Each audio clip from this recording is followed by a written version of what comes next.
সাবেক প্রধানমন্ত্রী শেখ হাসিনা সহ ৩ জনের মামলা, যেটি জুলাই গণঅভ্যুত্থান চলাকালে সংঘটিত মানবতা বিরোধী অপরাধের অভিযোগ, সেই মামলার রায় আগামীকালকে ঘোষণা হওয়ার কথা আছে। আমরা আশা করছি যে কালকেই এই ট্রাইব্যুনাল উক্ত মামলার রায় ঘোষণা করবেন।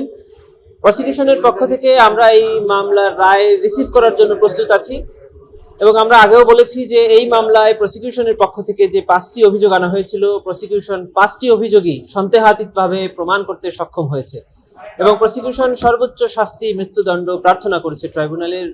শুধু তাই নয়, এবং এই আসামিদের সম্পত্তি বাজেয়াপ্ত করে এই মামলায় বা এই ঘটনায় যারা ভিকটিম আছে, শহীদ আছে, আহত পরিবার আছে, তাদের বরাবর হস্তান্তরের প্রার্থনা আমরা জানিয়েছিলাম। ট্রাইব্যুনাল ন্যায় বিচারের স্বার্থে যে আদেশ দিক না কেন প্রসিকিউশন সেটা মেনে নিবে।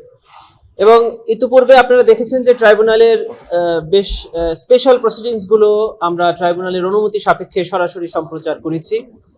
আগামীকালকে রায়ের যে অংশটুকু ট্রাইব্যুনাল এখানে পড়ে শোনাবেন, সেই অংশটুকুও ট্রাইব্যুনালের অনুমতি সাপেক্ষে বাংলাদেশ টেলিভিশন এবং বাংলাদেশ টেলিভিশনের সাথে চুক্তিবদ্ধ যে কয়েকটি সংস্থা আছে এবং বাংলাদেশ টেলিভিশনের মাধ্যমে দেশের সকল গণমাধ্যম সরাসরি সম্প্রচার করতে পারবেন। এটাই। আর আমরা তো বলেছি যে আমরা সর্বোচ্চ শাস্তি আশা করি। জি, আপনারা জানেন যে জুলাই গণঅভ্যুত্থানের পরে পুনর্গঠিত ট্রাইব্যুনালের আগামীকালকে যে রায়টি হতে যাচ্ছে, এটি সর্বপ্রথম রায়। এবং এই ট্রাইব্যুনালে জুলাই গণঅভ্যুত্থানের পরে যে কয়েকটি সংশোধনী এসেছে আইনে, তার মধ্যে অন্যতম হলো যে 24-এর আগের ট্রাইব্যুনালে নাম আন্তর্জাতিক অপরাধ ট্রাইব্যুনাল হলেও সেখানে আন্তর্জাতিক আইনের কোনো প্রযোজ্যতা ছিল না।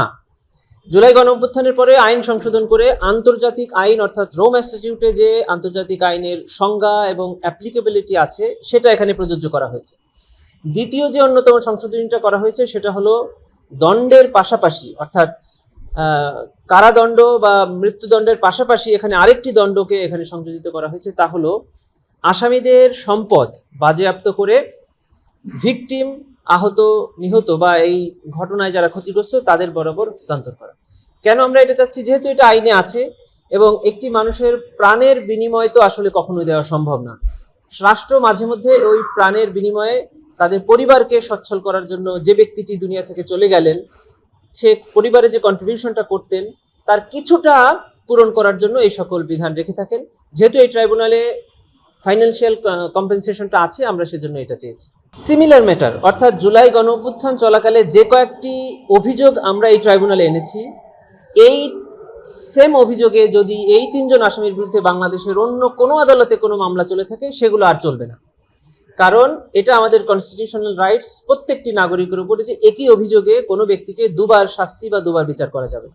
অর্থাৎ এর বাইরে যদি অন্য কোনো অভিযোগ থেকে থাকে তবে সেটি চলতে পারে, কিন্তু এখানে যে 5টি অভিযোগ এখানে ডিসপোজাল করা হচ্ছে, সেই 5টি অভিযোগে অন্য কোথাও কোনো মামলা করাও যাবে না, আর যদি মামলা থাকে সেটা আর চলবে না। খুবই ছোট করে বলছি, 5টা অভিযোগ হলো 14ই জুলাই 2024 সালে গণভবনে অনুষ্ঠিত একটা সংবাদ সম্মেলনে তৎকালীন প্রধানমন্ত্রী শেখ হাসিনা আন্দোলনরত ছাত্র জনতাকে রাজাকার বলে সম্বোধন করে।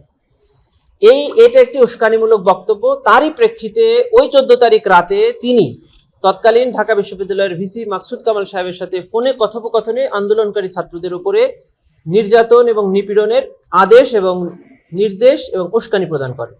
তারই ফলশ্রুতিতে আবু সাইদ সহ 16 তারিখে 6 জন ছাত্র জনতা নিহত হন। এটি একটি অভিযোগ। দ্বিতীয় অভিযোগটি হলো 18ই জুলাই 2024 তারিখে তৎকালীন প্রধানমন্ত্রী সাবেক ঢাকা সিটি কর্পোরেশনের মেয়র শেখ ফজলে তাপসের সঙ্গে একটি ফোনে কথোপকথন করেন। সেখান থেকে দেখা যায় যে উনি আন্দোলনরত ছাত্র জনতার উপরে মারণাস্ত্র অর্থাৎ লেথাল ওয়েপন ব্যবহার করার নির্দেশ দিয়েছে। হেলিকপ্টার ব্যবহার করে গুলি এবং ড্রোন ব্যবহার করে ছাত্র জনতার অবস্থান নির্ণয়ের নির্দেশ দিয়েছে। এর মাধ্যমে সারা দেশব্যাপী লেথাল ওয়েপন ব্যবহার করে 1400 ছাত্র জনতা নিহত হয়েছেন, হাজার হাজার ছাত্র জনতা আহত হয়েছে। এটি এই মামলার দ্বিতীয় অভিযোগ। তৃতীয় অভিযোগটা ছিল রংপুরে আবু সাইদকে হত্যা। চতুর্থ অভিযোগটা ছিল চাংখারপুলে শহীদ আনাস, ইয়াকুব সহ 6 জনকে হত্যা। পঞ্চম অভিযোগ ছিল আশুলিয়াতে 6 জনকে হত্যার পরে তাদের লাশ পুড়িয়ে দেওয়া। এই 5টি অভিযোগে আমরা ফরমাল চার্জ সাবমিট করেছিলাম। চার্জ হিয়ারিং সেইভাবে করেছি। ট্রাইব্যুনাল চার্জ ফ্রেমিং এর ক্ষেত্রে আমাদের ফরমাল চার্জটাকে কিছুটা রিশাফেল করেছেন, মানে ওনারা 5টি অভিযোগকে আরেকটু বাড়িয়েছেন বা কিছু রিশাফেল করেছেন এখন জাজমেন্টের ট্রাইব্যুনাল সিদ্ধান্ত নেবেন যে এটা আমাদের চায় অনুযায়ী করবেন নাকি ট্রাইব্যুনালের মতো করবেন। প্রসিকিউশন অবশ্যই মনে করে যে এই 5টি অভিযোগে আমরা সন্দেহাতীতভাবে প্রমাণ করতে পেরেছি। আমাদের ক্রিমিনাল জুডিসপ্রুডেন্স যেটা আমাদের দেশে সিআরপিসি আছে, সেখানে জামিন প্রদানের ক্ষেত্রে নারীকে, অসুস্থকে এবং কিশোর বালক শিশুদেরকে প্রিভিলেজ দেওয়া আছে, কিন্তু রায় প্রদানের ক্ষেত্রে নারীকে আমাদের সাধারণ আইনেও কোনো আলাদা প্রিভিলেজ দেওয়া হয় নাই, আর আমাদের এই আইনেও কোনো আলাদা প্রিভিলেজ নেই। অর্থাৎ রায় প্রদানের ক্ষেত্রে আসামি নারী হোক পুরুষ হোক, তিনি তার অবস্থানে থেকে কি অপরাধ করেছেন সেই অপরাধের গ্র্যাভিটি বিবেচনা করে শাস্তি প্রদান করা হবে, বা মামলা প্রমাণ না হলে খালাস প্রদান করা হবে। এর আগে এই ট্রাইব্যুনালে যে আরো 56টি রায় হয়েছে, তার বেশিরভাগ মামলাতেই স্টেট ডিফেন্স ছিল, এবং এই ট্রাইব্যুনালের প্রথম যে রায়টা হয়েছে মাওলানা আবুল কালাম আজাদ সাহেবের, সেটিও স্টেট ডিফেন্স দ্বারা পরিচালিত একটি মামলা ছিল, এবং আমাদের আইনে স্টেট ডিফেন্স দিয়ে যারা অনুপস্থিত আসামি আছে তাদের বিচারের ব্যবস্থা আছে। আইনে পরিষ্কার করে বলা আছে যে যদি আসামি পলাতক হয় তাহলে রায় প্রদানের পর থেকে 30 দিনের মধ্যে উনি আপিল করতে পারবেন, যদি উনি গ্রেফতার হন অথবা উনি ট্রাইব্যুনালে এসে সারেন্ডার করেন। আদারওয়াইজ স্টেট ডিফেন্সের অ্যাপিলেট ডিভিশনে অ্যাপিল ফাইল করার কোনো ইখতিয়ার নেই। আমরা যখন ট্রাইব্যুনাল প্রথম ওনার বিরুদ্ধে গ্রেফতারি পরোয়ানা জারি করলেন, তখন আমরা পররাষ্ট্র মন্ত্রণালয়ের মাধ্যমে রেড নোটিশ জারির একটা আবেদন করেছিলাম। কালকে যদি রায় হয় এবং রায়ে যদি ট্রাইব্যুনাল ওনার বিরুদ্ধে শাস্তি প্রদান করেন, তাহলে আমরা আরেকটি কনভিকশন ওয়ারেন্টের আবেদন ইন্টারপোলে আবার পাঠাবো তার বিরুদ্ধে রেড নোটিশ জারির জন্য। যে সকল আসামিরা এই মামলায় পলাতক আছে তারা গ্রেফতার হওয়া অথবা সারেন্ডার করা ছাড়া অ্যাপিলেট ডিভিশনে অ্যাপিল করতে পারবেন না। প্রথম কথা হলো যে এই ট্রাইব্যুনালে হাজির হয়ে উনিও সব কথা বলতে পারবেন। হাজির না হয়ে উনি যে সকল কথা বলবেন সেটা আইনের দৃষ্টিতে কোনো বক্তব্যই নয়, সামাজিক দৃষ্টিতে বক্তব্য, যেটাতে আমরা মনে করি যে উনি যে কোনো একটা সময় এসে বলবেন যে এখানে মামলা চলছে, এখানে যে মামলা হয়েছে এটা আমি জানি না বা জানতাম না, এটা বলার সুযোগ থাকছে না। উনি যে এই ট্রাইব্যুনালে কি মামলা হচ্ছে, কি কি অভিযোগ ওনার বিরুদ্ধে আনা হয়েছে এটা উনি জেনেছেন, এবং উনি যে বক্তব্যটা ওনার আদালতে এসে দেওয়া উচিত ছিল এটা উনি পাবলিকলি দিচ্ছেন। এটা একটা বিষয়।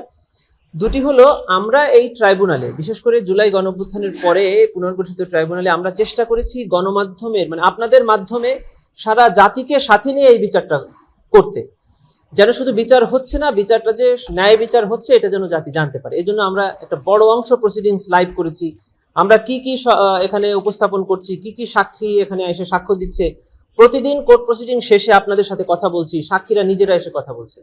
আমরা ওনার ভয়েস রেকর্ড বাজিয়ে শুনিয়েছি ওপেন কোর্টে, যেটা সম্প্রচার হয়েছে, সেখানে আপনারা শুনেছেন যে উনি নিজ মুখে এই আদেশটা দিয়েছেন কথোপকথনের মাধ্যমে। এইটা প্রত্যেকটি অপরাধী পৃথিবীতে এখন পর্যন্ত যত এই ধরনের মানবতা বিরোধী অপরাধ হয়েছে কেউই স্বীকার করেনি যে উনারা অপরাধী, তারই অংশ হিসেবে উনি অস্বীকার করেছেন, কিন্তু আদালত এটাকে ডিসাইড করবেন যে উনি আদৌ অপরাধী কি নয়। এটা আমরা অ্যাবসলিউটলি গভর্নমেন্টের এবং কূটনৈতিক বিষয় হিসেবে দেখছি। প্রসিকিউশন বা বিচার ব্যবস্থার ক্ষেত্রে আমরা এটাকে কোনো আমলে নিচ্ছি না। উনি যে বক্তব্য দিচ্ছেন এটা গভর্নমেন্টের মতো স্টেপস নেবে।